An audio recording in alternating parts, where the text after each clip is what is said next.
Data is important for any project that you'll be working on. And a common project for beginners that I see is to build a list of no-code websites because they spend so much time visiting them and learning them. It will be useful to put all of those websites into a single page. One example of this is no-code list. It's just a list of no-code projects. It's got categories over here. It's just got just a straight list of all the different projects. So I'm going to show you how to take this list and turn it into a spreadsheet so you can practice doing the same thing with your own project. And to do this, we're going to use an extension called Simple Scraper. It's just a Chrome extension, install it. I've already installed it, so I don't need to go through that, but you just click install to Chrome, and I'll show you how to do it. You click on the Simple Scraper extension, click Scrape this website, and now you want to add properties. So the first property is going to be the name of the website.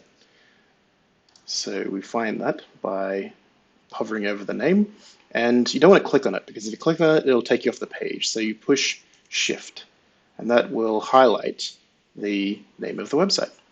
And then when you're finished, you go tick. Then the next one we're going to do is the URL. So we'll make this let's call it URL. Hover over it, hit Shift, because if you actually click it, then it'll go through. And the last thing we'll get is this image.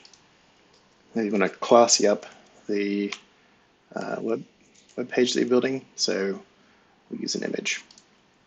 And there we go. We've got 291, because as you can see, there's a lot of them here. And then we go view results.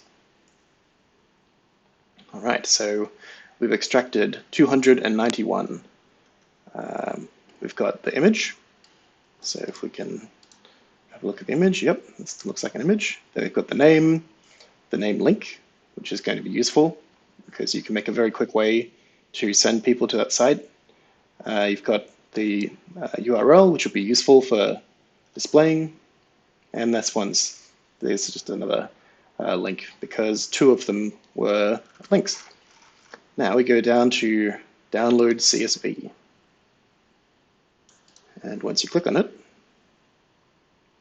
you'll see you have a table full of data, which can be used to build your next project. I don't know what this first one is, I'm just going to delete that. Which is something you'll find with data. You have to clean it up quite often. But from here, you could import it into Google Sheets. You can import it into Airtable. And from there, you can use a program or application like Bubble.io, or one of the, as you can see, many on this list to build your own project. Yeah, that's all I have for today.